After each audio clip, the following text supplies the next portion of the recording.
Good morning, sir. Good morning.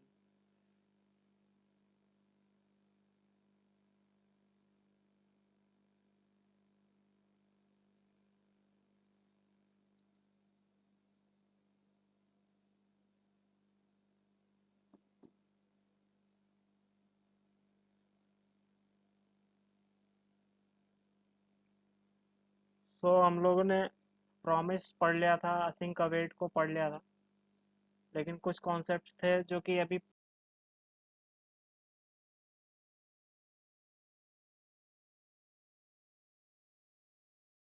Promise में बचे हुए हैं। एक दो कॉन्सेप्ट हैं और उसके बाद ES6 में भी कुछ कॉन्सेप्ट्स अभी हैं बाकी, जैसे कि फेच एपीआई है और कुछ चीज़ें और है उसमें, जैसे कि डिस्ट्रक्चरिंग वगैरह है। तो आज हम लोग वही चीज़ें देखेंगे कैसे करते हैं। तो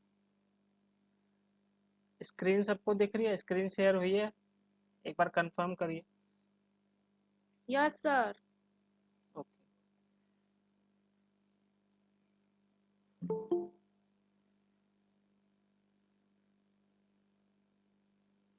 सो हम लोगों ने कल पढ़ा था, या पिछली क्लास में हमने पढ़ा था कि प्रॉमिस क्या होता है, कॉल बैक्स क्या होते हैं और क्यों हम लोग इन सब चीज़ों को यूज़ करते हैं।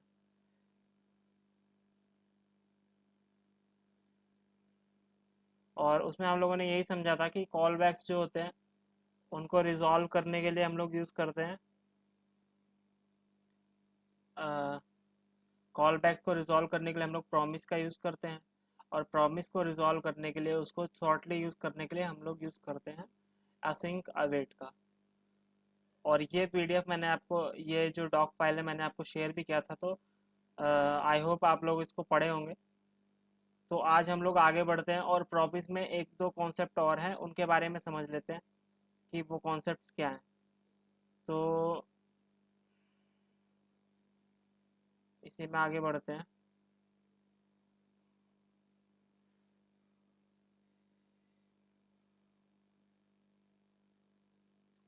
हम लोग अपने फोल्डर में चलेंगे, वेब डेवलपमेंट वाले, डेस्कटॉप पे वेब डेवलपमेंट ट्रेनिंग, और उसमें प्रैक्टिस, प्रैक्टिस में ES6।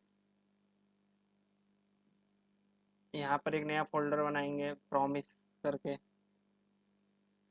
New folder promise.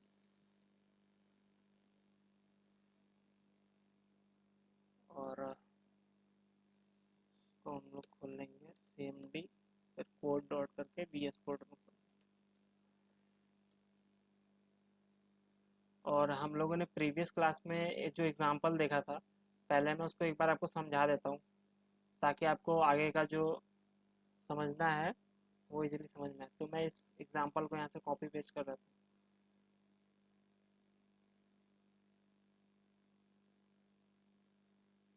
Control, यहाँ न्यू फाइल बनाएंगे index.js, और इसमें मैं पेस्ट कर देता हूँ। तो ये हमारा कोड था जो हम लोग पहले देख रहे थे, कोड।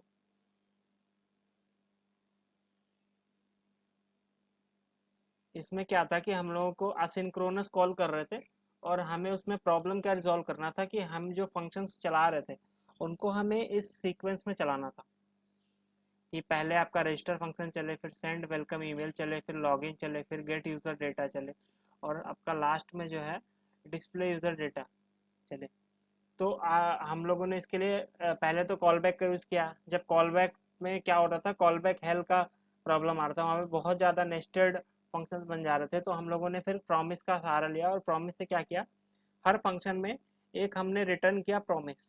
तो देखिए, पहला जो फंक्शन है वो रिटर्न कर रहा है प्रॉमिस, और जो वो प्रॉमिस रिटर्न कर रहा है तो वो दो फंक्शन रन करता है, एक रिजॉल्व और एक reject.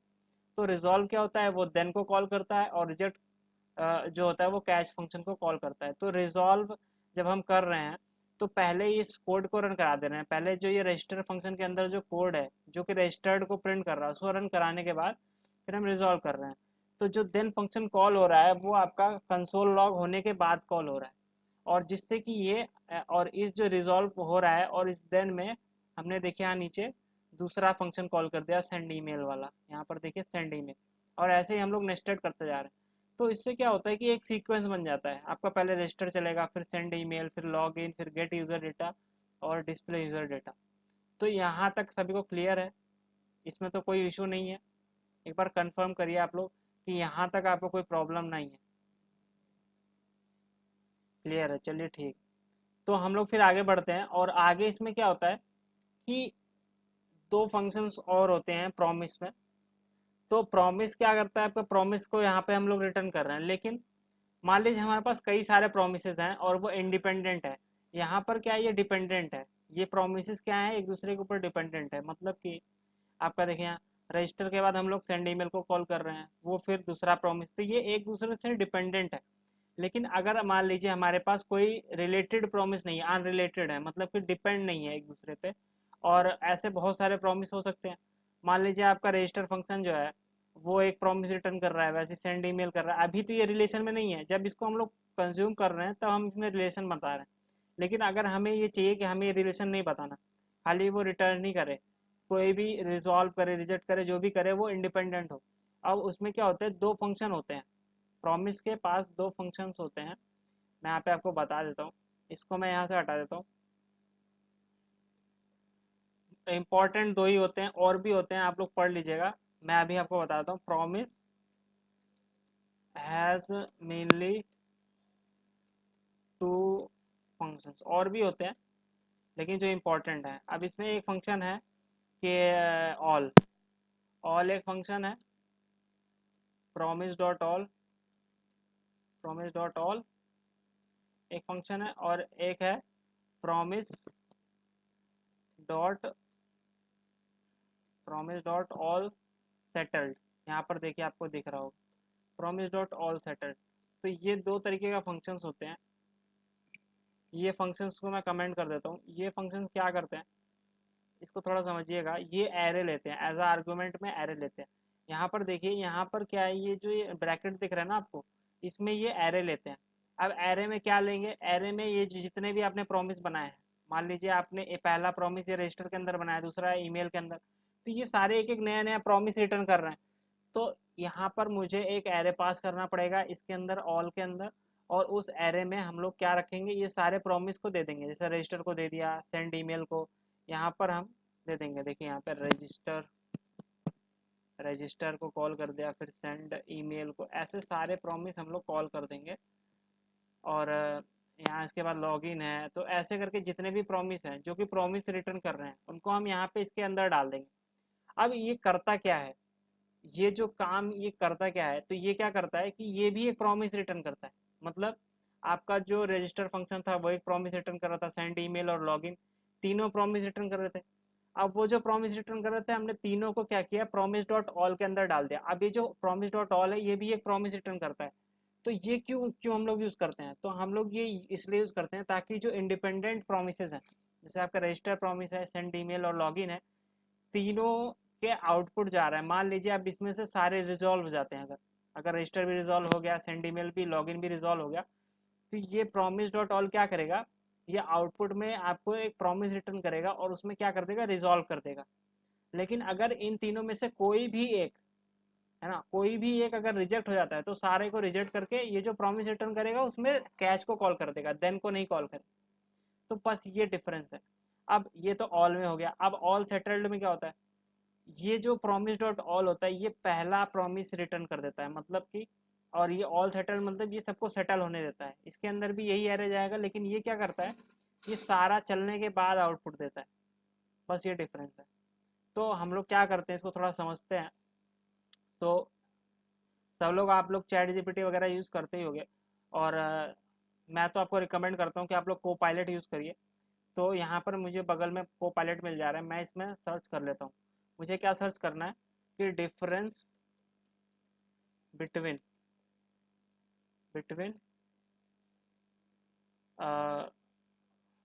All and all settled, settled in promise in JavaScript.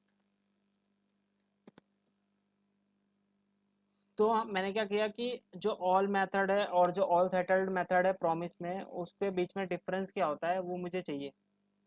अब ये देखिए मुझे यहाँ पे बता रहा है,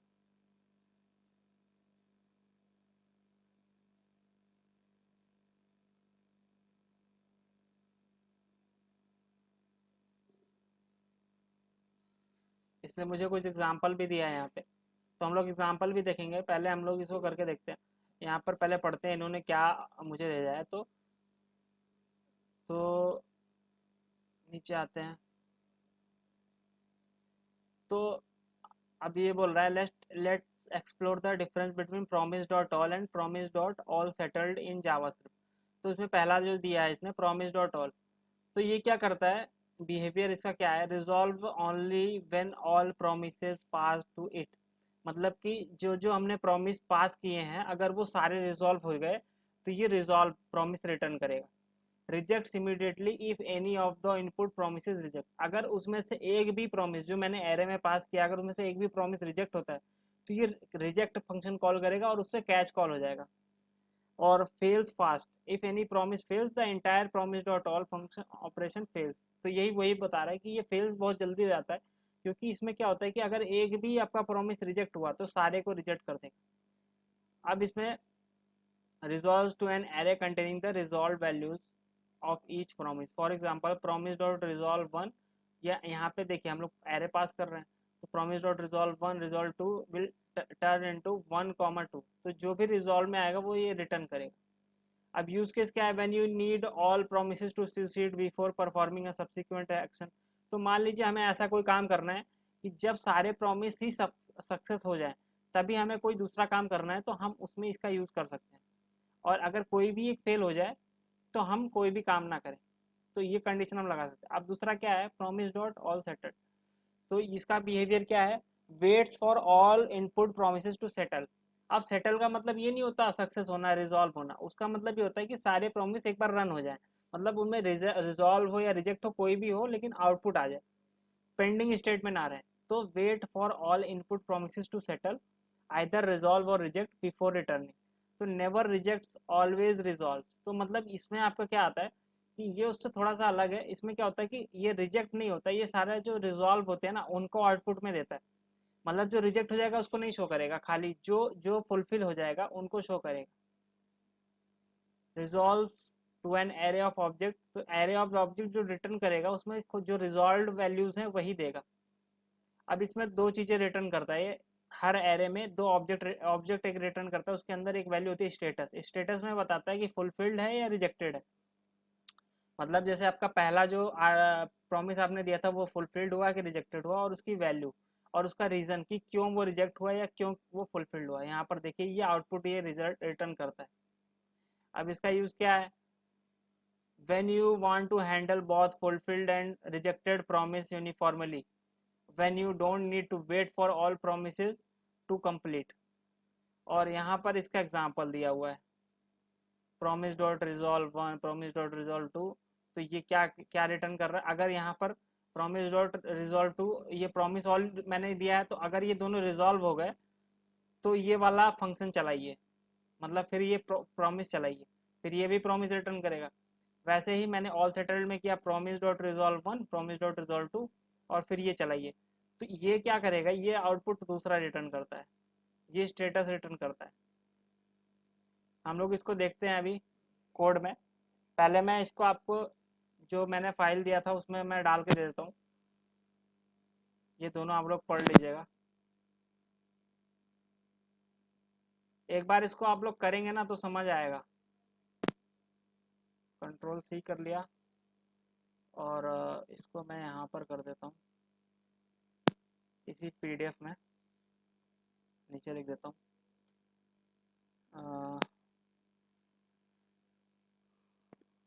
डिफरेंस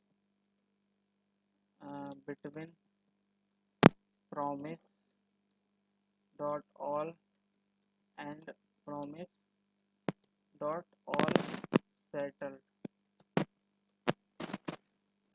अब यहाँ पर इसको मैं पेस्ट कर देता हूँ, जो आपका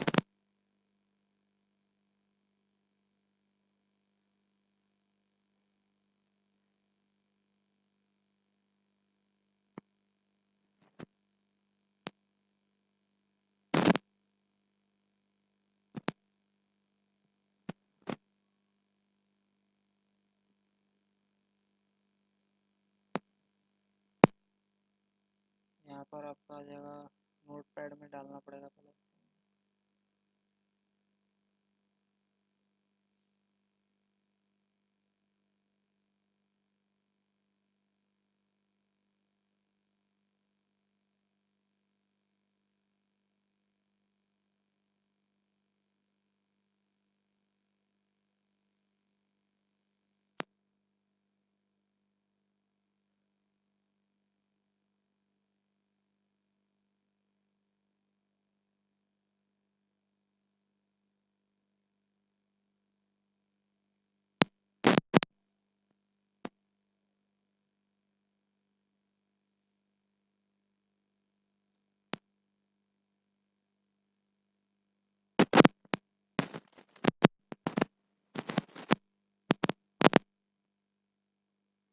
तो ये आप लोग पढ़ लीजिएगा, मैंने यहाँ पर डाल दिया है।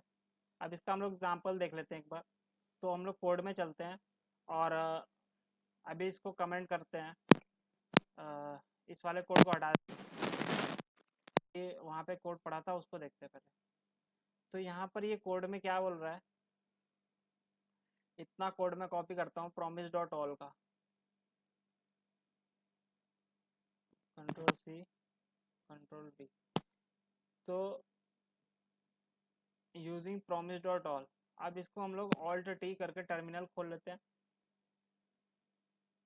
अब देखिए यहाँ पर क्या हो रहा है, मैंने इसके अंदर डायरेक्टली पास कर दिया। हम लोग यहाँ फंक्शन बना के, जैसे मैंने पहले बनाया था रजिस्टर फंक्शन और बाकी सारे फंक्शंस, वैसे बना के भी रिटर्न करा सकते हैं, लेकिन अगर आप चाहो तो डायरेक्टली भी ऐसे पास कर सकते हो।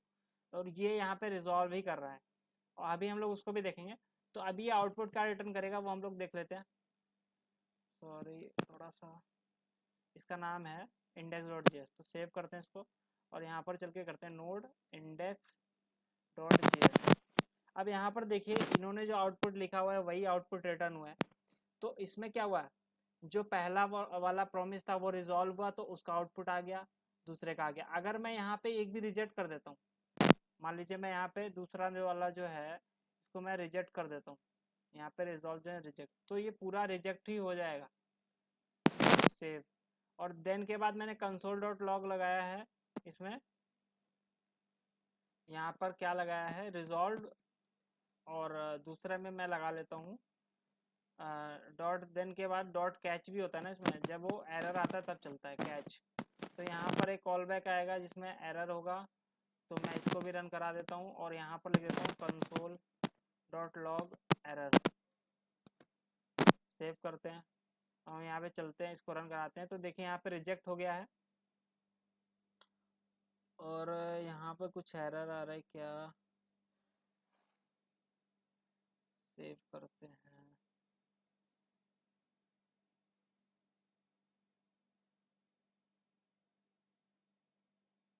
Console log,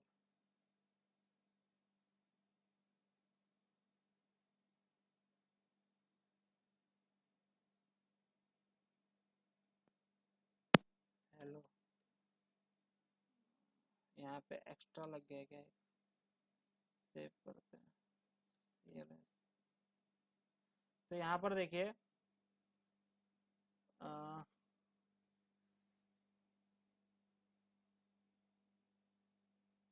promise dot resolve reject two, करता हूँ इसको। तो यहाँ पर कंसोल डॉट लॉग आया, और अब यहाँ पर देखिए हम लोग वही पुराना वाला फंक्शन एक बार देख लेते हैं जो हम लोगों ने उस दिन क्लास में पढ़ा था।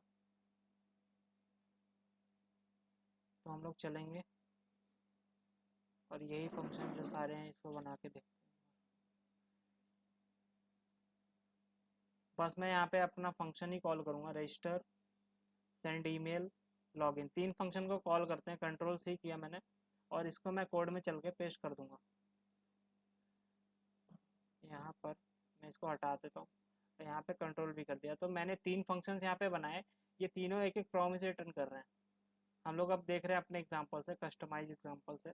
तो मैंने एक फंक्शन बनाया रजिस्टर, ये भी प्रॉमिस रिटर्न कर रहा है, दूसरा वाला भी प्रॉमिस रिटर्न कर रहा है, और तीसरा वाला भी। अब मैं नीचे आता हूँ यहाँ पे, अब यहाँ पे मैं लगाता हूँ प्रॉमिस डॉट ऑल, और इसके अंदर हम लोग पास कर देंगे यहाँ पे क्या, रजिस्टर पास किया, फिर दूसरा क्या था, सेंड ईमेल, और उसके बाद तीसरा क्या था इसमें, फंक्शन मैंने पास कर दिया। और उसके बाद अगर ये रिजॉल्व हो तो क्या कॉल हो जाए, तो यहाँ पर क्या हो कि देन कॉल होगा। जब रिजॉल्व होगा ये, मतलब कि अगर तीनों रिजॉल्व हो गए, तीनों तीनों जो प्रॉमिस है वो रिजॉल्व हो गए, तो ये जो प्रॉमिस रिटर्न करेगा वो देन वाला करेगा, मतलब जो रिजॉल्व वाला करेगा। इसके अंदर एक कॉल बैक होता है, तो हम लोग उस कॉल बैक को रन करा के यहाँ पे कंसोल डॉट लॉग कर देंगे। क्या लॉग करेंगे कि all promises resolve, all promises resolve लगाते हैं, सेव कर देते हैं इसको, और यहाँ पे CLS इसको एक बार रन करते हैं। देखिए रजिस्टर्ड हो गया, लॉग्ड इन और सेंड, और यहाँ पर क्या आया, आउटपुट क्या आया, ऑल प्रोमिसेस रिजॉल्व। और इसके बाद हम लोग कैच भी लगा सकते हैं। इसको एक बार फॉर्मेट कर देता हूँ, फॉर्मेट डॉक्यूमेंट विद प्रिटियर, तो ये अगली लाइन में आ जाएगा। आप लोग ऐसे भी लिख सकते हो। तो यहाँ पर देखिए अब ऐसा सही दिख रहा है। तो यहाँ पर क्या हुआ, मैंने 3 फंक्शन बनाया और उसको प्रॉमिस डॉट ऑल के अंदर पास कर दिया, और उसमें सारा तीनों जो है ले लिया, और यहाँ पे डॉट देन कर दिया।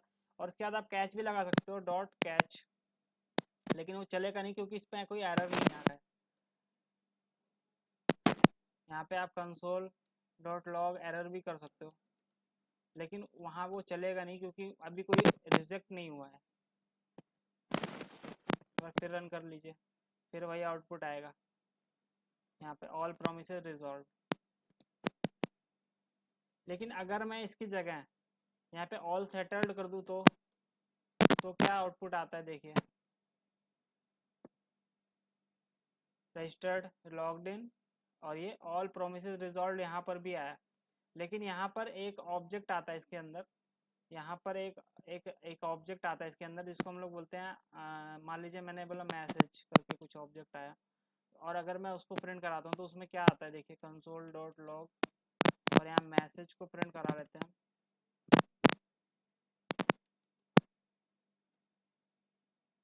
रजिस्टर्ड, लॉग्ड इन, यहाँ पर देखिए, यहाँ पर ये जो मैसेज नाम का ये देन में आया, इसको मैंने प्रिंट कराया, तो इसमें क्या है, स्टेटस आया तीनों का, और तीनों की वैल्यू रिटर्न हुई। तो हम लोग वहाँ प्रॉमिस रिटर्न करते, कोई वैल्यू नहीं रिटर्न करते, तो इसलिए वैल्यू में इसने अनडिफाइंड दिया, और जो स्टेटस है वो फुलफिल्ड आया तीनों का, मतलब कि कोई रिजेक्ट नहीं हुआ, तीनों फुलफिल्ड आए। ऑल सेटल्ड में ऐसे आता है। अब अगर मैं यहाँ ऑल की जगह, ऑल सेटल्ड की जगह ऑल लगा दूँ तो सेव करते हैं और CLS करते हैं इसको चल के, और यहाँ पे फिर से इसको रन कराते हैं। तो रजिस्टर्ड आया, लॉग्ड इन आया। अब यहाँ पर देखिए तीनों में ऑल प्रोमिसेस रिजॉल्व है, और ये कुछ रिटर्न नहीं करता, तो इसलिए अनडिफाइंड आया, खाली जो ये वैल्यू रिटर्न करता है बस वही है। तो ये दोनों में थोड़ा सा डिफरेंस है। तो मैं इसको कंट्रोल A करके, कंट्रोल C करके, इसको मैं आपको नोट्स में दे देता हूँ, आप लोग इसको देख लीजिएगा। मैं यहाँ लिख भी देता हूँ, एग्जाम्पल promise डॉट ऑल, इसको मैं बोल्ड कर देता हूँ।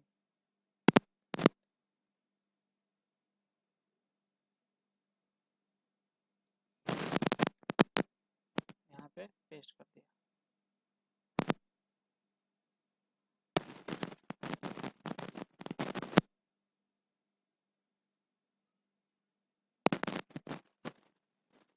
अब इस ऐसे ही दूसरा एग्जांपल जो है,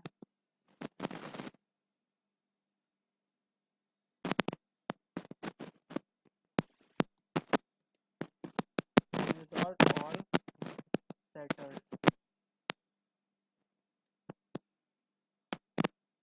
और उसमें कुछ भी नहीं करना, बस आपको यहाँ पे प्रॉमिस डॉट ऑल की जगह ऑल सेटल्ड कर देना है। सेव करते हैं, कंट्रोल A कंट्रोल C, और इसको मैं कर देता हूँ। तो अब इसमें बताइए कोई डाउट है, इस कॉन्सेप्ट में कोई डाउट?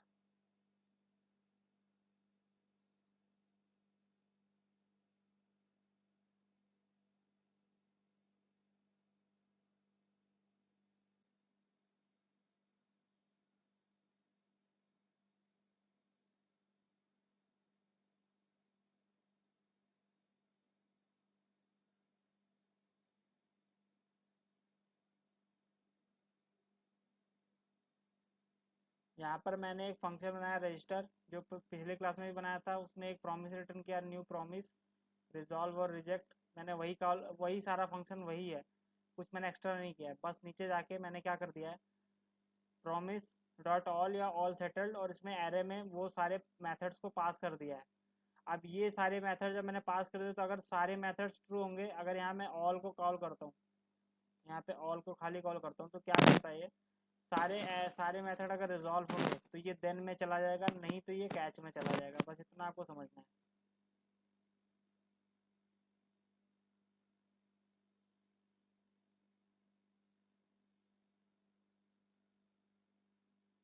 समझ आया? आगे बढ़ें?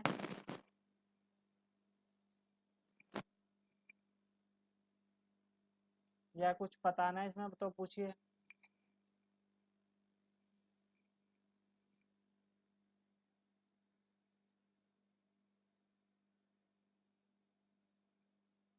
तो चलिए हम लोग फिर नेक्स्ट टॉपिक पे चलते हैं, और हमारा नेक्स्ट टॉपिक क्या है हम लोग देख लेते हैं।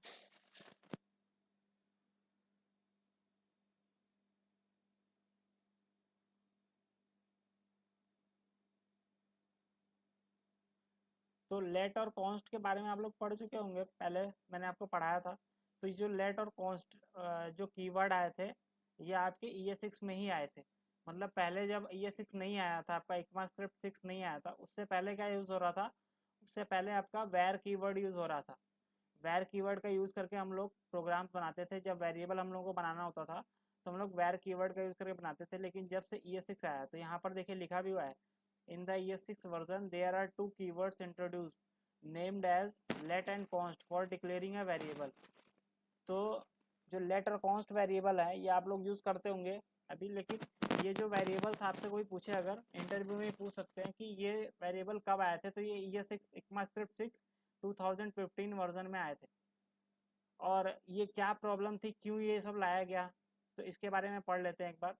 कि वैर कीवर्ड इज फंक्शन स्कोप। तो वैर और लेट कॉन्स्ट में डिफरेंस क्या होता है, कि जो लेट और कॉन्स्ट वेरिएबल आए बाद में, ये क्या होते हैं, while let and const keywords are block scope.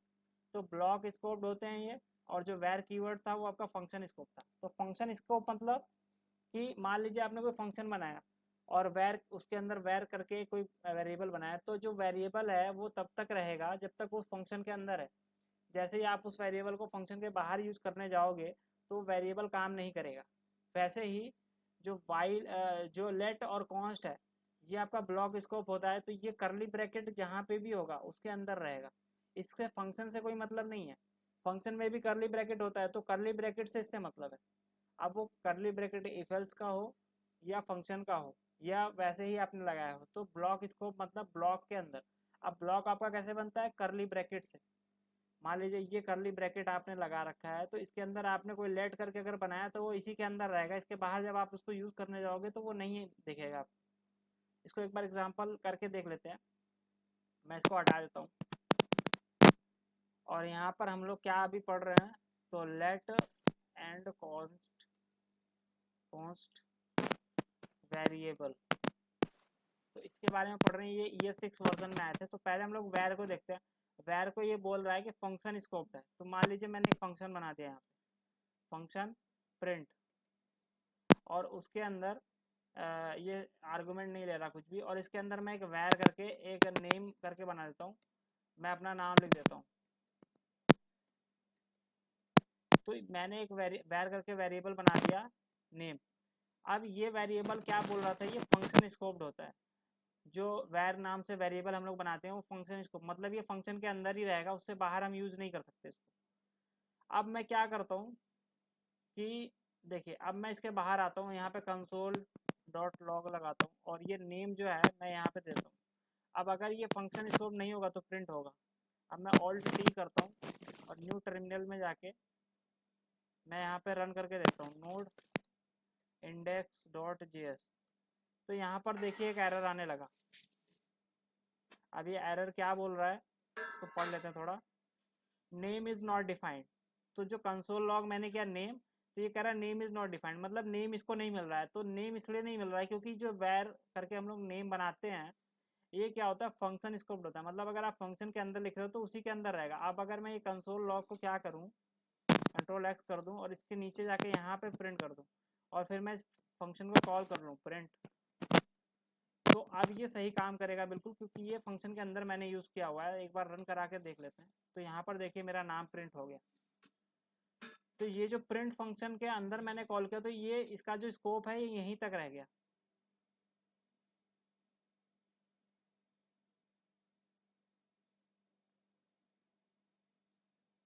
हाँ मैं शेयर कर दूंगा ये पीडीएफ। पहले आप लोग बताइए कि ये समझ आया इतना।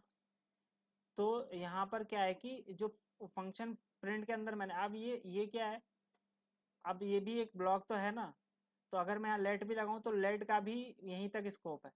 लेकिन अगर मैं इफ कंडीशन लगाऊं, यहाँ पे मान लीजिए मैं इस यहाँ पर इसको हटा देता हूँ और मैं यहाँ पे कोई कंडीशन लगाता हूँ, जैसे इफ कंडीशन, और इफ ट्रू, अगर ट्रू हो तो ट्रू रहेगा। तो यहाँ पर मैं एक वैर बनाता हूँ, वैर नेम, वही चीज़ कर रहा हूँ मैं इफ एल्स के अंदर, अंशुमान।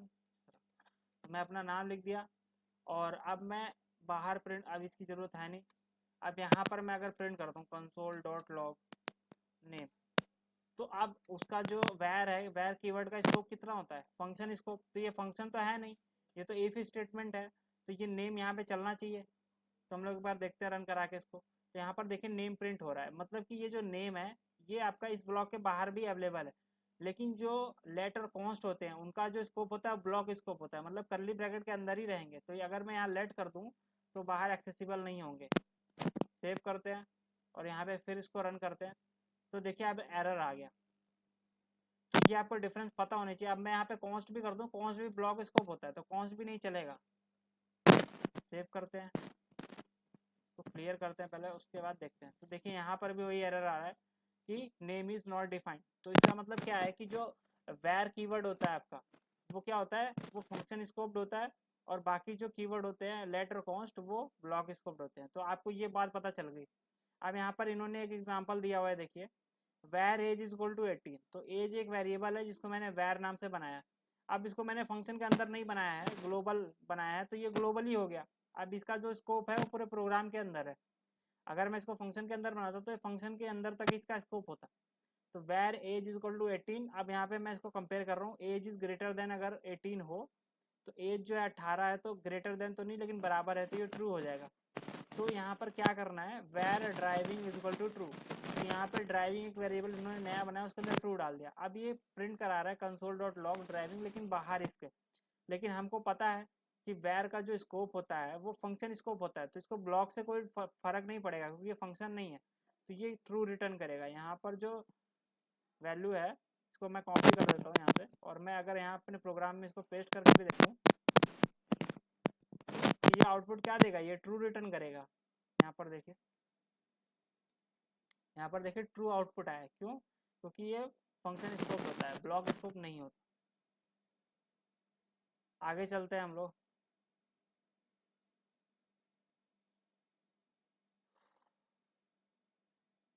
तो ये सब देख लीजिएगा आप लोग। अब यहाँ पर लिखा हुआ है the variable which are declared with var keyword without writing it inside a function become the part of window global object. So for solving this problem we have to use the let and const keywords. तो यहाँ पे अब क्या है, global object, window क्या होता है, window object आप लोगों को मैंने डोम में बताया था, विंडो एक ग्लोबल ऑब्जेक्ट होता है। तो जब हम लोग वैर कीवर्ड का यूज़ करके कुछ भी कोई भी वेरिएबल बनाते हैं, तो ये क्या करता है कि उसको अटैच कर देता है ग्लोबल ऑब्जेक्ट से। ग्लोबल ऑब्जेक्ट मतलब विंडो ऑब्जेक्ट से अटैच करता है, वो हम लोगों को नहीं चाहिए होता है। अगर ये अटैच करता है तो इससे बहुत सारी प्रॉब्लम्स हो सकती हैं। तो जावास्क्रिप्ट कभी भी रिकमेंड नहीं करता कि आप जो वेरिएबल बनाओ वो विंडो ऑब्जेक्ट में जाके उसका पार्ट बन जाए। अब हम लोग देखते हैं कैसे। तो उसके लिए हम लोग को क्या करना पड़ेगा, यहाँ एक इंडेक्स डॉट एचटीएमएल फाइल भी बनाना पड़ेगा, क्योंकि जो विंडो ऑब्जेक्ट होता है वो आपका जब हम लोग डोम में या फ्रंट एंड में काम करते हैं तभी होता है। अभी हम लोग ये जो इंडेक्स डॉट जेएस बना के खाली यहाँ पे नोड के थ्रू रन कर रहे हैं, तो नोड बैक एंड का पार्ट है, तो यहाँ विंडो ऑब्जेक्ट होता नहीं है। तो हम लोग अगर विंडो ऑब्जेक्ट में पार्ट में है कि नहीं वो चेक करना है, तो हमें एक इंडेक्स डॉट एचटीएमएल फाइल बना के उससे लिंक करना पड़ेगा, तब हमें दिखेगा कंसोल में। तो यहाँ पर हमें एक इंडेक्स डॉट एचटीएमएल फाइल बनाना पड़ेगा, index dot H T M L. अब देखिए, अब index dot H T M L में मैं बॉयलर प्लेट कोड लिख दूंगा एक, टाइटल कुछ भी नहीं डालते, रहने देते हैं। सेव कर दिया। अब मैं यहाँ पे अपना स्क्रिप्ट को ऐड करूँगा, जो मेरा जावा स्क्रिप्ट फाइल है। तो मैं यहाँ पे क्या करता हूँ, स्क्रिप्ट लिख देता हूँ, और उसके बाद यहाँ पे स्क्रिप्ट टैग लगाऊंगा, और इसके अंदर src, और इसमें अपना पाथ दे दूंगा ./index.js का। तो मेरा जेएस फाइल बन गया। अब देखिए, अब मैं मुझे जो आउटपुट देखना पड़ेगा वो यहाँ नहीं दिखेगा, क्योंकि यहाँ पे आप अगर देखोगे तो यहाँ विंडो ऑब्जेक्ट होता नहीं। विंडो ऑब्जेक्ट आपका होता है ब्राउजर में, तो ब्राउजर में होता है, तो इसलिए ब्राउजर में देखना है तो उसके लिए हमें index.html फाइल से कनेक्ट करना पड़ेगा इसको, तभी हमें विंडो ऑब्जेक्ट दिखेगा। अब देखिए, अब यहाँ पे चलते हैं, सिंपल सा इसको हटा देते हैं। यहाँ पर लिखते क्या है, अब यहाँ पर मैं एक वैर करके एक वेरिएबल बनाता हूँ, वैर नेम इज इक्वल टू, मैं अपना नाम लिख देता हूँ। अब ये क्या बोल रहा था कि जो आप यहाँ पे वेरिएबल बनाओगे तो वो क्या होगा, वो विंडो ऑब्जेक्ट में जाके ऐड हो जाएगा अगर वैर से बनाओगे। तो इन्हीं प्रॉब्लम को सॉल्व करने के लिए जावास्क्रिप्ट में आया लेटर कॉन्स्ट। लेटर कॉन्स्ट क्या करता है, वो विंडो ऑब्जेक्ट के साथ ऐड नहीं होता। अब एक बार देख लेते हैं ऐड हो रहा है कि नहीं। तो उसके लिए हम लोग क्या रिटर्न करेंगे, यहाँ पे कंसोल डॉट लॉग, और यहाँ लिखते हैं विंडो डॉट, विंडो के अंदर ऐड हुआ होगा तो विंडो का पार्ट होगा विंडो डॉट, फिर हम ये नेम कॉल कर लेंगे। अगर ये नेम होगा तो रिटर्न करेगा, नहीं तो अनडिफाइंड रिटर्न करेगा। अब ये इसका आउटपुट यहाँ नहीं दिखेगा। इसका आउटपुट देखना है तो हमें पहले इंस्पेक्ट यहाँ से लाइव सर्वर से इसको खोलना पड़ेगा HTML फाइल को, और वहाँ पे मैंने कंसोल डॉट लॉग किया था तो इसलिए वो कंसोल में दिखेगा। यहाँ पर मेरा खुल गया। अब इसको मैं इंस्पेक्ट करता हूँ, तो हमारा कंसोल खुल जाएगा। कंसोल में देखिए, यहाँ पर मेरा नाम प्रिंट हो रहा है, इसका मतलब जो नेम है वो विंडो का पार्ट हो गया है। अब अगर मैं यहाँ पे विंडो एक बार प्रिंट भी कर लेता हूँ, विंडो, तो इसके बहुत सारे आउटपुट्स आ गए। अब यहाँ पर देखिए, एक आपको दिख रहा होगा नीचे, नेम, नेम अंशुमान मिश्रा, तो ये मेरा नाम जो है ये इसमें ऐड हो गया है विंडो ऑब्जेक्ट में। यहाँ पर देखिए, आपको दिख रहा होगा। तो ये चीज मुझे नहीं चाहिए कि अगर ये मान लीजिए आपका कोई प्रॉपर्टी है विंडो ऑब्जेक्ट का, वो भी इसी नाम से है, नेम वेरिएबल से है, तो तब तो वो क्लैश करेगा एक दूसरे से। तो ये चीज नहीं चाहिए, तो उसके लिए हमें क्या करना पड़ता है, लेट। अगर मैं यहाँ पे लेट करके बनाता हूँ तो नहीं दिखेगा। यहाँ पर मैं इसको बस लेट कर दूँ, यहाँ पे सेव करते हैं।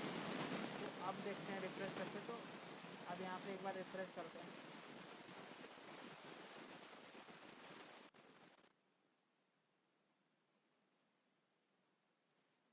Window dot,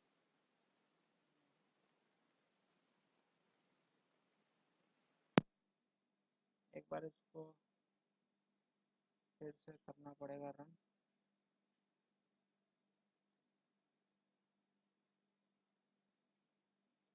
open with live server.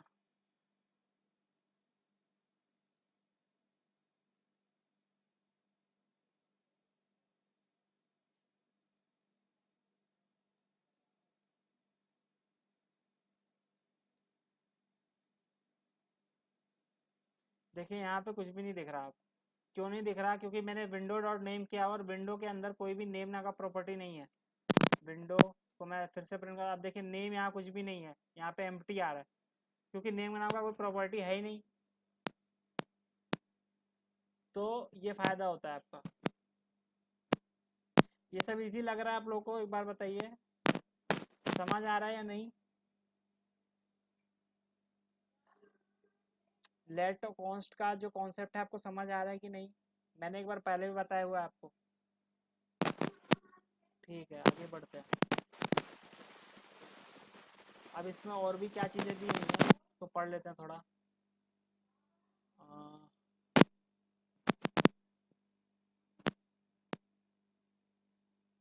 तो हमारा लेट और कॉन्स्ट का जो कांस्टेंट होता है वो तो आप लोग जानते हो, कॉन्स्ट वेरिएबल कांस्टेंट होता है। तो अगर आपको कांस्टेंट बनाना है तो यहाँ पे पहले तो होता है, यहाँ पे कॉन्स्ट कर लीजिए, कॉन्स्ट नेम। तो अब आप क्या कर सकते हो, अब आप नेम की वैल्यू को चेंज नहीं कर सकते, नेम में दोबारा कुछ असाइन नहीं कर सकते। अगर मैं यहाँ पे name equal to Raman Singh ऐसे कुछ लिखूँ तो ये एरर दे देगा मुझे। और यहाँ पे मैं इसको प्रिंट कर देता हूँ नेम को, तो यहाँ पे इसका इतना ही काम है। देखिए एरर आ गया कि असाइनमेंट टू कांस्टेंट वेरिएबल, मतलब हम लोग जो कांस्टेंट वेरिएबल बनाते हैं उसमें कुछ भी असाइन नहीं कर सकते दोबारा। तो ये चीज़ें कुछ हैं जो आप पढ़ते हो लेटर कॉन्स्ट में, और आपको कोई भी पूछे आज के बाद कि लेटर कॉन्स्ट कब आया था, तो आप लोग बता दीजिएगा ES6 वर्जन में आया था, एक बार सिर्फ 6 में। अब हम लोग आगे बढ़ते हैं अपने नेक्स्ट कॉन्सेप्ट पे, और अगला कॉन्सेप्ट जो आया ES6 वर्जन में वो आया एरो फंक्शन। तो एरो फंक्शन आप लोग यूज़ कर चुके होंगे, मैंने आपको पहले भी पढ़ाया था। तो ये जो एरो फंक्शन आया आपका, ये भी किसका पार्ट है? ये भी आपका ES6 का ही पार्ट है। इसको मैं बस सिंपल सा आपको बता देता हूँ एक बार, इसमें ज़्यादा टाइम नहीं लेंगे। तो मान लीजिए आप कोई नॉर्मल फंक्शन बनाते हो तो कैसे बनाते हो? फंक्शन ग्रीट, और इसके बाद आप यहाँ पे और करते हो और यहाँ पे तो आपने एक ये आपने एक यहाँ पे, अब आप इसको कॉल कैसे करोगे? यहाँ पे कॉल करना पड़ेगा ग्रीट, और कॉल कर लिया आपने। अब यहाँ पे आउटपुट देखते हैं इसका, तो यहाँ पे आपका मैसेज प्रिंट हो गया, हेलो हाउ आर यू। अब यही फंक्शन अगर आपको बनाना हो एरो फंक्शन में, तो आप क्या करोगे? बस ये जो फंक्शन कीवर्ड है ये नहीं जरूरत पड़ेगा, इसको हटा दीजिए। और ये ग्रीट जो है इसके आगे हमें एक लेट लगाना पड़ेगा, लेट ग्रीट। ये एक वेरिएबल है, इक्वल टू असाइन करेंगे यहाँ पे ऐसे एरो कर देंगे, बस ये फंक्शन बन गया, और इसी ग्रीट को यहाँ पे कॉल कर लेंगे। तो ये एक एरो फंक्शन हो गया, इसने भी वही प्रिंट कर दिया।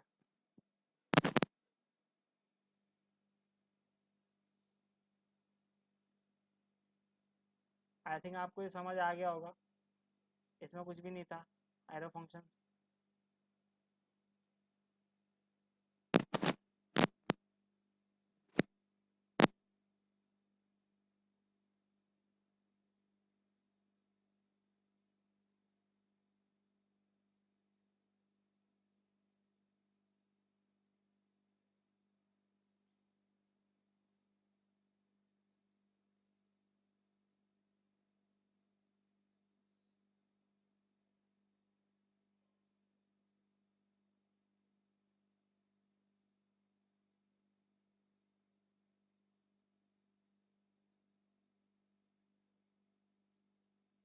इसमें कुछ एडवांस कॉन्सेप्ट हैं एरो में, वो हम लोग आगे पढ़ेंगे।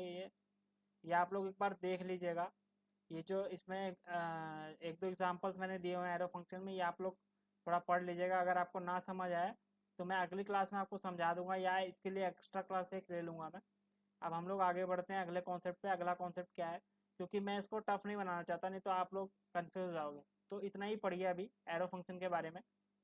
उसके बाद हम लोग अगला अगला जो कॉन्सेप्ट है वो पढ़ते हैं, आर्गूमेंट ऑब्जेक्ट। तो एरो फंक्शन क्लियर है सबको? एरो फंक्शन बताइए, क्लियर है?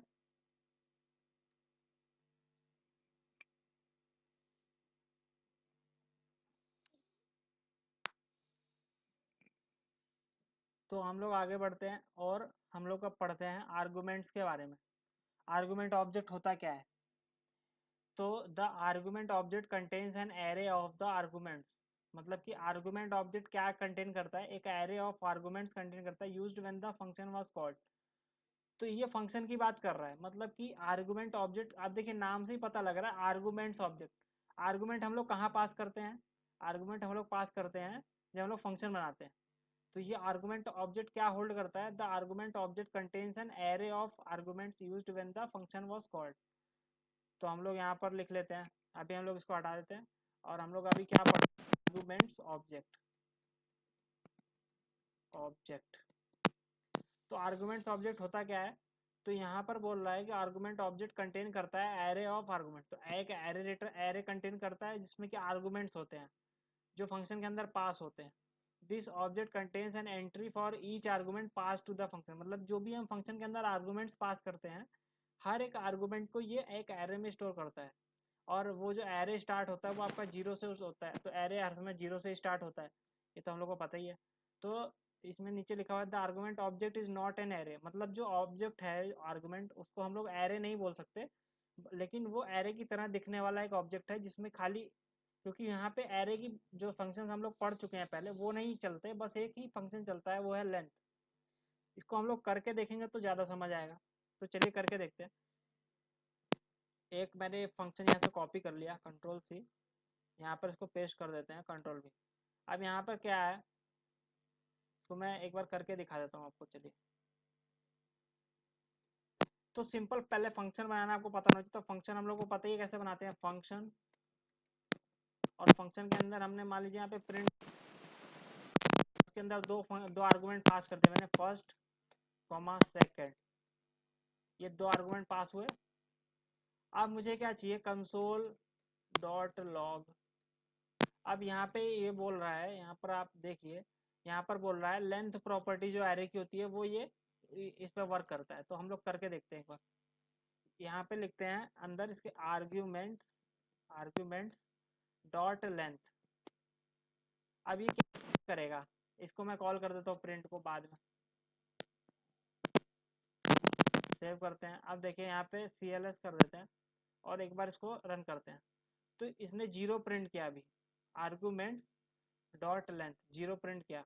क्यों, क्योंकि मैंने यहाँ कुछ पास नहीं किया। इसके अंदर जैसे फर्स्ट और सेकंड है यहाँ पर देखिए, तो यहाँ मुझे क्या पास करना पड़ेगा, इसके अंदर वैल्यूज की पास करनी पड़ेंगी। मान लीजिए मैंने अपना नाम लिख दिया अंशुमान, और दूसरे आर्गूमेंट में मैंने मिश्रा पास कर दिया।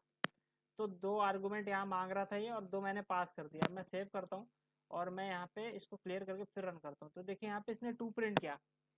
अब इससे आपको क्या पता लग रहा है, ये 2 क्यों प्रिंट कर रहा है, क्योंकि यहाँ पे मैं आर्गूमेंट कितने पास कर रहा हूँ फंक्शन में, 2। तो जो आर्गूमेंट्स जो एरे है उसकी लेंथ क्या हो गई, 2 हो गई। तो अब आपको समझ में आया होगा कि आर्गूमेंट क्या करता है। तो आर्गूमेंट के अंदर जो आप आर्गूमेंट्स पास करते हो वो एक एरे की फॉर्म में स्टोर करता है, सिंपल, और कुछ भी नहीं करता। तो अब इससे आप क्या कर सकते हो, अभी आप जो क्या करते होगे नॉर्मली, कंसोल डॉट लॉग, अगर आपको मेरा नाम प्रिंट करना है तो आप क्या करते होंगे, अंशुमान जो है वो फर्स्ट में जा रहा है और जो मिश्रा है वो सेकंड वाले में जा रहा है। तो आप यहाँ क्या करते होंगे, पहले फर्स्ट को प्रिंट करते होंगे, फिर सेकंड को प्रिंट करते होंगे, तो मेरा नाम प्रिंट हो जाएगा। देखिए नीचे यहाँ पे फिर से इसको रन कराते हैं, तो देखिए मेरा नाम प्रिंट हो गया। लेकिन अभी आप क्या चाहते हो कि ये फर्स्ट और सेकंड की जरूरत ना लो, और आप यहाँ क्या कर सकते हो, एक काम और कर सकते हो, आर्ग्यूमेंट्स जो है, आर्ग्यूमेंट्स, अभी एक एरे है तो इसके 0 पे क्या होगा, 0 पे पहला आर्गूमेंट होगा। फिर यहाँ पे दूसरे पे आप कर लो आर्गूमेंट्स, आर्गूमेंट्स 1। तो देखिए 0 पे क्या स्टोर होगा, पहला आर्गूमेंट, दूसरे पे क्या स्टोर होगा, मिश्रा, तो ये दोनों प्रिंट हो जाएंगे। तो देखिए 2 आर्गूमेंट है, दोनों प्रिंट हो गए।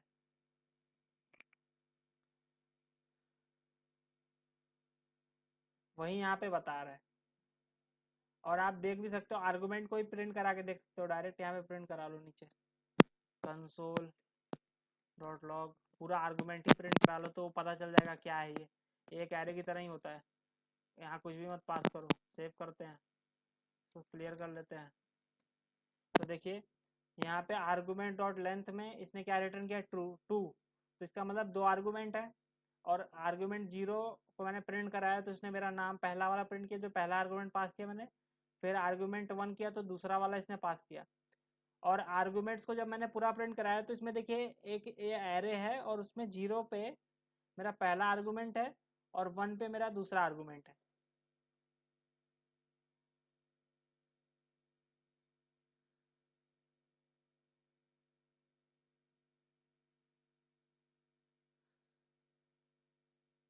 और इसमें अब आप क्या कर सकते हो, इसमें एक सेकंड सेकंड एग्जांपल भी है।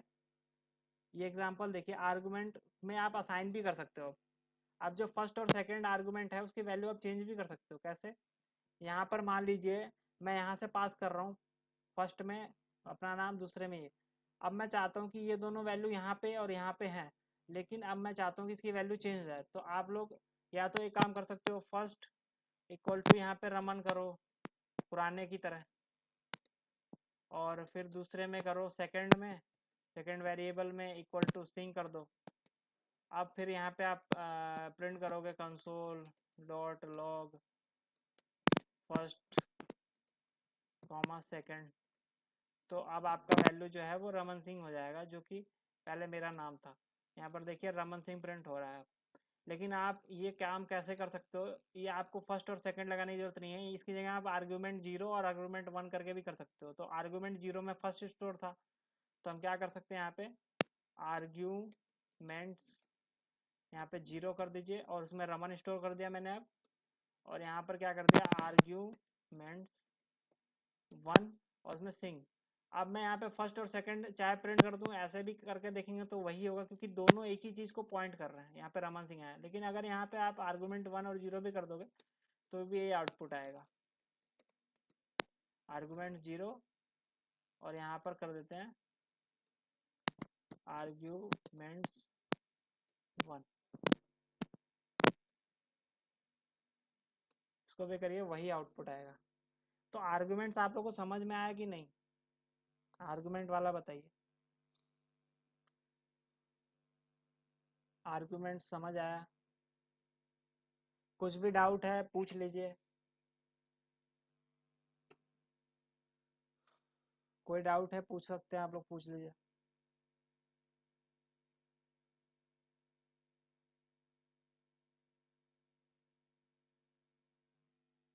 इजी है, कुछ भी इसमें टफ तो नहीं लग रहा आप लोगों को?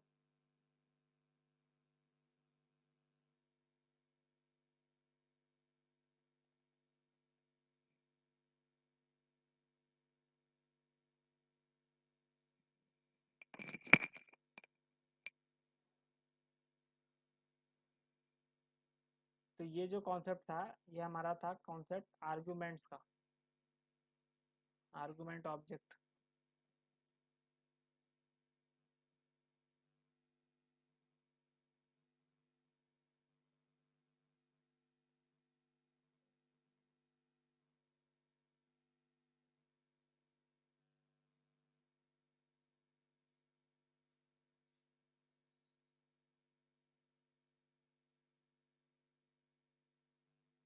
अब इसके बाद जो नेक्स्ट कॉन्सेप्ट है वो है डिस्ट्रक्चरिंग।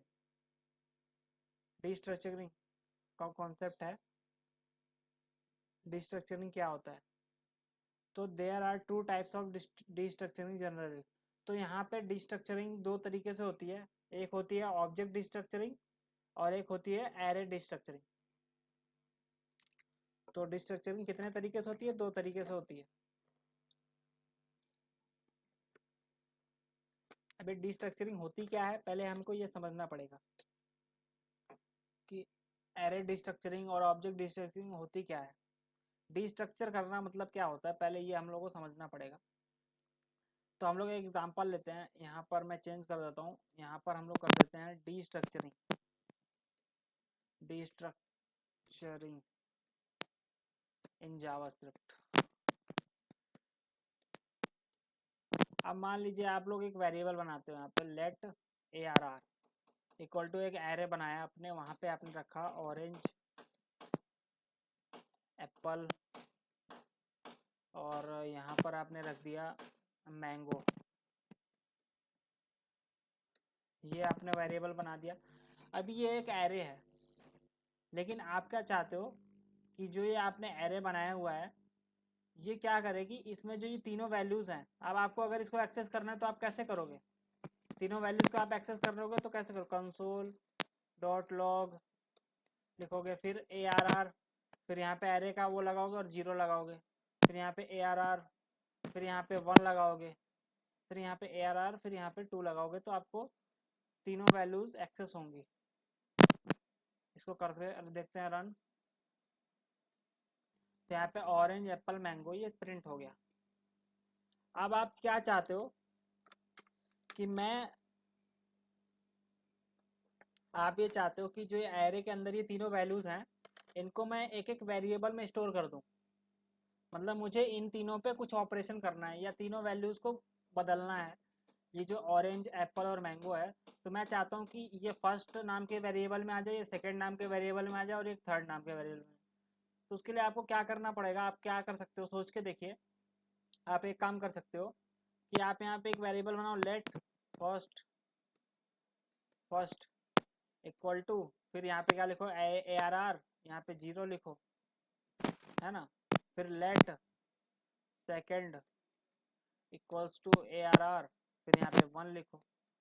फिर यहाँ पे क्या हो जाएगा, let third equal to ARR, यहाँ पे 2 लिखा आपने। तो अब 3 वेरिएबल में आपने बना दिया, तीनों में 3 वैल्यू स्टोर कर दिया। अब मैं यहाँ पे अगर फर्स्ट कॉमा सेकंड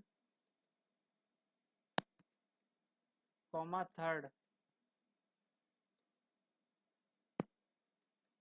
तो अगर प्रिंट करता हूँ तो मुझे तीनों वैल्यूज यहाँ पे मिल जाएंगी, ऑरेंज एप्पल मैंगो। अब देखिए ये कोड कितना बड़ा है, आप देख पा रहे हो यहाँ पर जो कोड है आपका वो 7 लाइनों में आया, 4 लाइन में कोड आ रहा है आपका।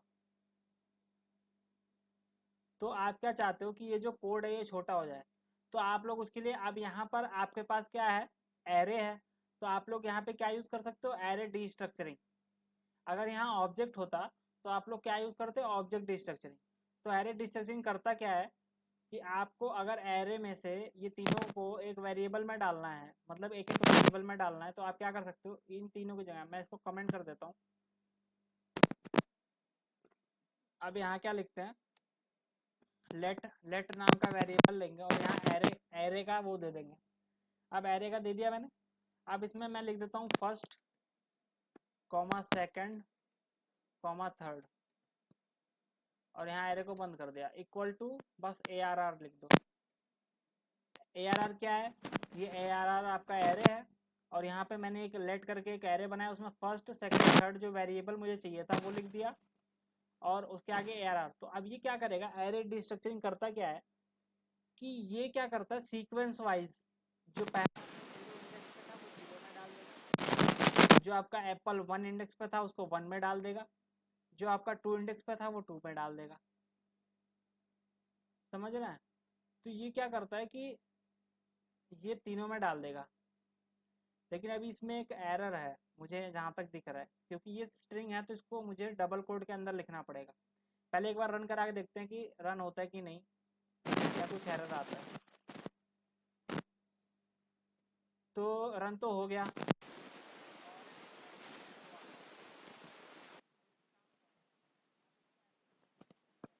डाल शायद, देखते हैं करके होता है कि नहीं। नहीं हो रहा है, एरर आ रहा है, तो इसका मतलब वैसे ही होगा। तो सही है ये आपका। अभी देखिए, तो आपने क्या कर दिया, आप फर्स्ट में आपने ऑरेंज स्टोर कर दिया, सेकंड में एप्पल स्टोर कर दिया, थर्ड में मैंगो स्टोर कर दिया। अब वो कैसे कर दिया, डी स्ट्रक्चरिंग का, ये जो ये लाइन है ये है array D structuring, array D structuring है ये। अब आप चाहते हो कि आप ऑरेंज वाला किसी में स्टोर नहीं करना चाहते, आप खाली 2 ही स्टोर करना चाहते हो, या आप लोग पहला दूसरा स्टोर करना चाहते हो, तीसरा नहीं स्टोर करना चाहते, तो आप थर्ड वाला हटा दो, यहाँ से 2 ही लो। तो ये क्या करेगा, अब ये 0 इंडेक्स वाला 0 पर डाल देगा, 1 इंडेक्स वाला 1 पर डाल देगा, 2 वाला डालने जाएगा तो कुछ है ही नहीं, तो फर्स्ट और सेकंड में आएगा, थर्ड वाला आएगा ही नहीं। चलिए मैं थर्ड को प्रिंट करा के देख लेता हूँ, तो एरर देगा यार। देखिए एरर दिया, तो थर्ड वाले को हटा देते, थर्ड में कुछ है ही नहीं। सेव करते हैं, तो ऑरेंज एप्पल आ गया, 2 वैल्यूज। अब आप क्या चाहते हो कि ये तो था कि आपने शुरू से दे दिया तो ये शुरू से सीक्वेंस वाइज सब में डाल दे रहा था। अब आपको ये चाहते हो सेकंड और थर्ड वैल्यू चाहिए, फर्स्ट वाला नहीं चाहिए। तो आप क्या कर सकते हो, यहाँ मैं कर देता हूँ सेकंड, ये वेरिएबल आप कुछ भी दे सकते हो, ये तो एक नाम है ना, ये एक नाम है, ये आप कुछ भी दे सकते हो।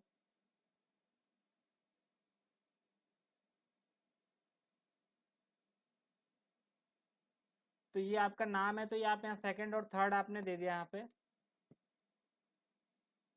और सेव करते हैं। लेकिन अभी ये गलती है, अब देखिए सेकंड में पता है क्या आ जाएगा, सेकंड में ऑरेंज आ जाएगा और एप्पल आ जाएगा थर्ड में। एक बार करके देखते हैं, और यहाँ पे भी मैं इसको सेकंड और थर्ड कर देता हूँ, सेकंड कॉमा थर्ड, सेव करते हैं और यहाँ पर इसको रन कराते हैं, तो ऑरेंज एप्पल आ गया। क्योंकि ये 0 वाला पहले में डाल दे रहा था 0 में, और ये 1 वाला 1 में, लेकिन आप चाहते हो कि यहाँ सेकंड से स्टार्ट करें, ये वाला ना हो। तो आप इसके आगे क्या करो, डबल कोट या सिंगल कोट लगा दो। यहाँ पे क्या करो, एक डबल कोट या सिंगल कोट लगा दो और कॉमा लगा दो। देखिए यहाँ पे किया भी हुआ होगा, एरे डिस्ट्रक्चरिंग में देखते हैं हम लोग।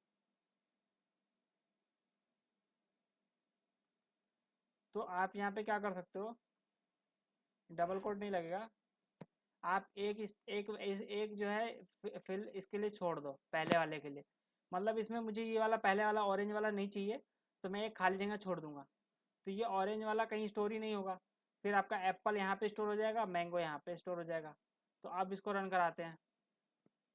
देखिए आप ऑरेंज, अभी भी ऑरेंज और एप्पल ही आ रहा है, तो इसको मुझे सेव करना पड़ेगा। सेव करते हैं और CLS करते हैं। आप देखिए अब सही आएगा, एप्पल मैंगो आया, अब ये वाला और ये वाला आया, इसने पहला वाला नहीं लिया। तो आप ये सारा काम कर सकते हो एरे डिस। अब इसका यूज़ कहाँ पे है, आप लोगों ने फॉर्म सबमिट कराया फ्रंट एंड पे HTML के थ्रू, और उस HTML में क्या आया, एक एरे रिटर्न किया उसने, और वो एरे आपका बैक एंड पे गया। अब आपको उस एरे में से कुछ वैल्यूज़ ही चाहिए, सारी वैल्यूज़ नहीं चाहिए। तो आपको ये वेरिएबल बनाने की जरूरत नहीं। अब आप ऐसे कर सकते हो और उसमें से जो जो वैल्यू आपको चाहिए वो वैल्यू निकाल सकते हो। तो ये फ़ायदा होता है एरे स्ट्रक्चरिंग का। मान लीजिए आपने नेम, ईमेल आईडी, पासवर्ड और बहुत सारा चीज़ भेजा वहाँ से, फ्रंट एंड से बैक एंड में। अब बैक एंड में आपको काम क्या है, नेम और ईमेल आईडी दो ही का काम है। तो आप यहाँ क्या कर सकते हो, एक बार करके देख लेते हैं। मान लीजिए आपके पास एक एरे आया फ्रंट एंड से, लेट फॉर्म इक्वल टू एक एरे आया, जिसके अंदर क्या आया कि पहले तो नेम आया, तो मैं अपना नाम लिख देता हूँ। और फिर ईमेल आया, तो मेरा ईमेल लिख देता हूँ।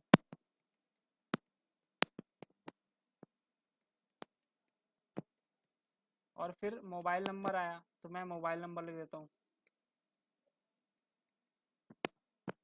अब ये 3 चीज़ें आई, लेकिन मुझे क्या चाहिए, मुझे खाली 2 चीज़ें चाहिए इसमें से।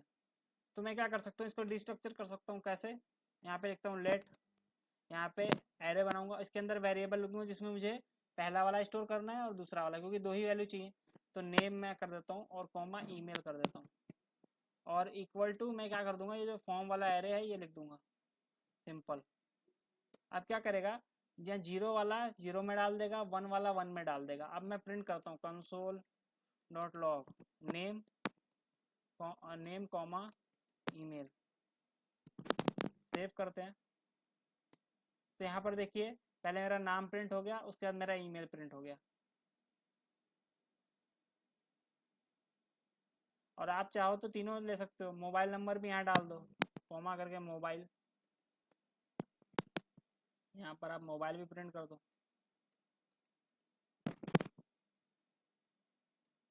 देखिए मोबाइल नंबर भी आपका आ गया।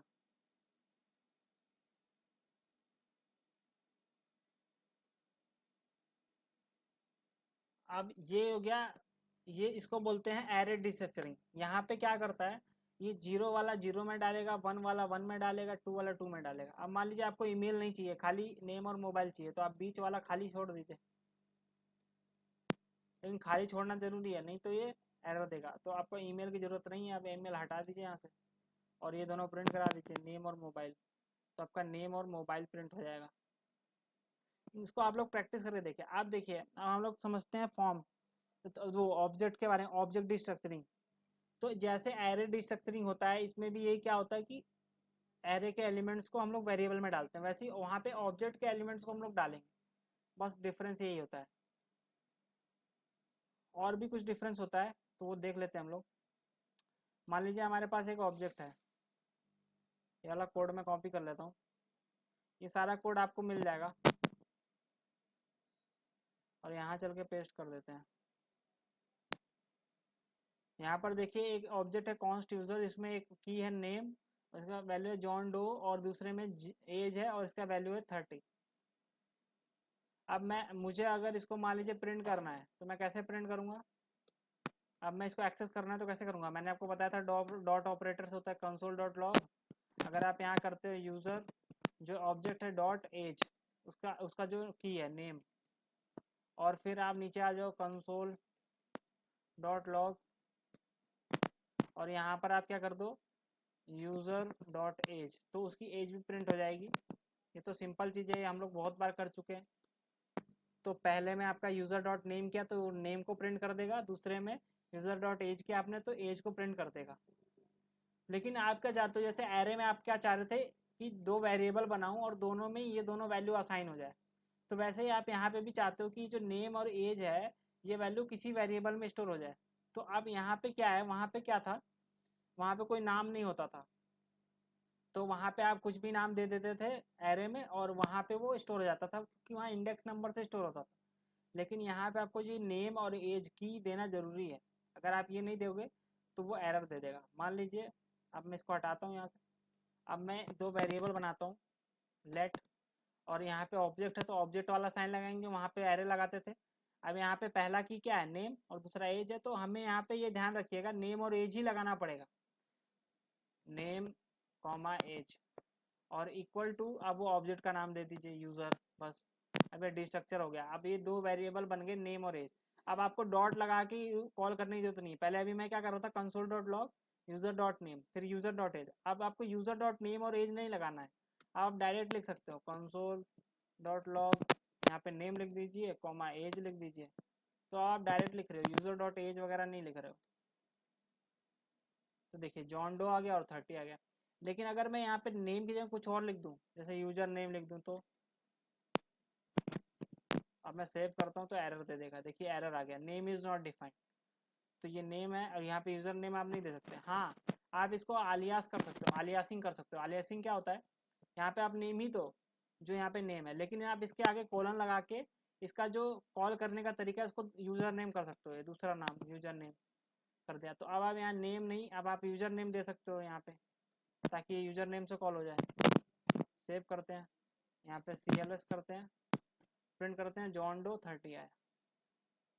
अब एज को भी दूसरा कुछ नाम देना चाहते हो तो यहाँ पे दे दो, यहाँ पे मैं दे देता हूँ, एज की जगह क्या दूँ, नंबर दे देते हैं, चलिए नंबर।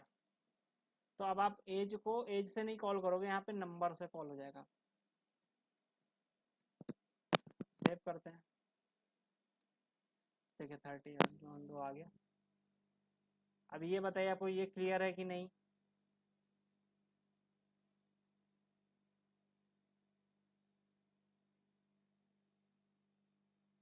क्लियर है इतना, ऑब्जेक्ट डिस्ट्रक्चरिंग, एरे डिस्ट्रक्चरिंग, आर्ग्यूमेंट्स। और इसमें कोई भी डाउट हो आपको पूछ लीजिए अभी, तो देख भी लीजिए आप लोग।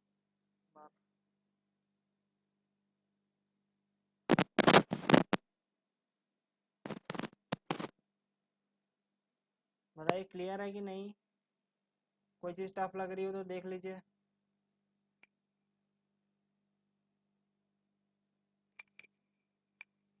रिस्पॉन्स करिए प्लीज। रिस्ट्रक्चरिंग,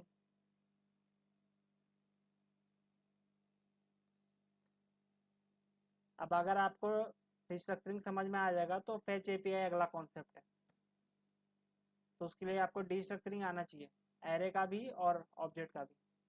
कर रहे हैं क्या आप लोग, कुछ रिप्लाई तो करिए।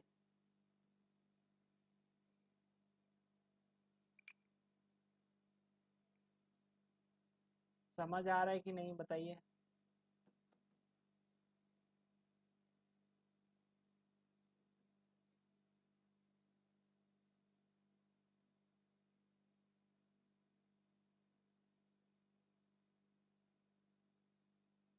कोई डाउट इसमें, डिस्ट्रक्चरिंग क्या कॉन्सेप्ट है, कुछ समझ नहीं आ रहा हो तो पूछ लीजिए।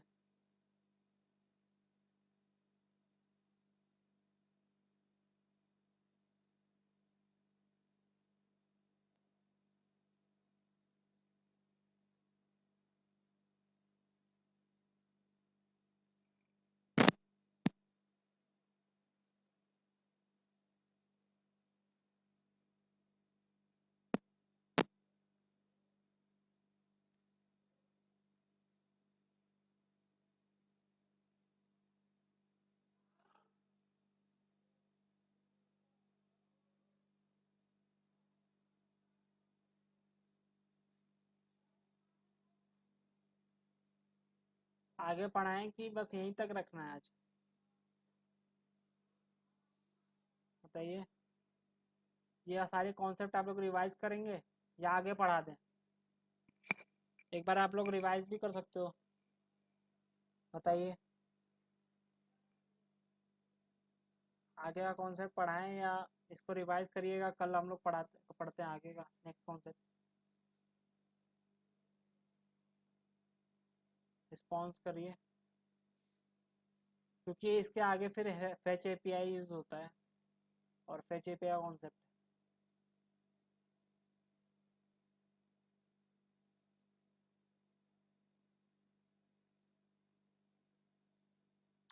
यहाँ पर एलियासिंग वगैरह ही बताया हुआ है, एरे डिस्ट्रक्चरिंग।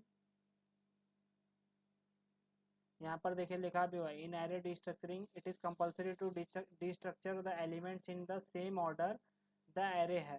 तो मतलब जो जिस ऑर्डर में आपका एरे है उसी ऑर्डर में आप वेरिएबल डालेंगे तभी वो उसमें आएगा, नहीं तो वो जीरो का जीरो में डालता है, वन का वन में डालता है। तो वो चीज़ें आपको मैं बता सकता हूँ, डिस्कस कर सकते हैं वो हम। तो रिस्पॉन्स करिए एक बार। तो फिर चलिए, फिर ठीक है, तो हम लोग आगे का नेक्स्ट क्लास में पढ़ते हैं कल, जो कि आपका फेच एपीआई है। फेच एपीआई कॉन्सेप्ट है, आप लोग इसको रिवाइज करिएगा।